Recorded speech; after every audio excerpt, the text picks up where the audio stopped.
ओम शशा अनुष्ठान को आपण मानक स्वागत। आजिर बिंदु स्व आकाश सर्व अवकाशर तात्विक विवेचना। प्रथम बिंदु स्व एक बिंदु आत्मा और चेतनार आरंभ। स्व माने हेउछि निज आत्मा मूल चेतना। एठी अस्तित्वर प्रथम आभास जन्मी थाए जहाँ हेउछि स्वबोध। उपनिषद यहाको मु आत्मा अटे बोली कही थाए। अहम ब्रह्मास्मि यह बृहदारण्यक उपनिषदरु आनीत। स्व हेउछि सेही बिंदु जेउठी सबु चेतना जन्मी थाए।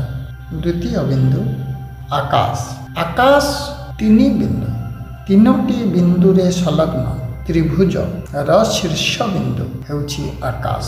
भूत भविष्यत वर्तमान। आकाश उपनिषद भाषा रे हेउछि सूक्ष्म तत्व जेउठी सबु अस्तित्व रहिछि। भूत भविष्यत वर्तमान एही तीन समय आकाश मध्य रे रहिछि। तेणु आकाश हेउछि से शून्य स्थल जेउठी स्वर अनुभव विस्तारित हुए।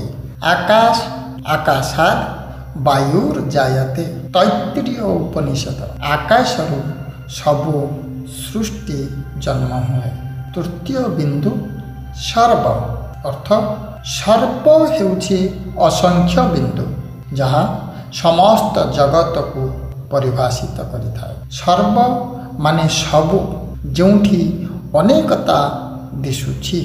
आकाशरु जेतेबेले चेतना मूर्ति निये बा रूप निये सेथिरु जगत जन्मी थाए। एही सर्व हेउछि अनंतर रूप जोंठी प्रतिटी बिंदु एक आत्मा।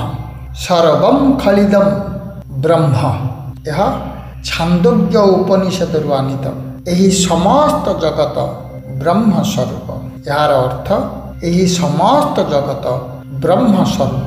चतुर्थ बिंदु अवकाश। अवकाश हेउछि एकाधिक बिंदु जहाँ एकतार अनंत चेतना जोंठी सबु बिंदु एक हो जाए सही अवस्था अवकाश। एठारे अनेकता सम्मिलित हुई एकता हुए। जगत विलय हुए केवल अनंत चेतना रही जाए। यही अवकाश हेउछि परम चेतना जहाँकि निर्विकार ब्रह्म। जतो बा इमानि भूतानि जायन्ते। तैत्तिरीय उपनिषद अर्थ जहाँ ठारू सबु जन्मी थाए जेउठी सबु विलय हुए से ही हेउछि ब्रह्म। सार तत्व स्व हेउछि आकाश, आकाश हेउछि सर्व और सर्व हेउछि अवकाश।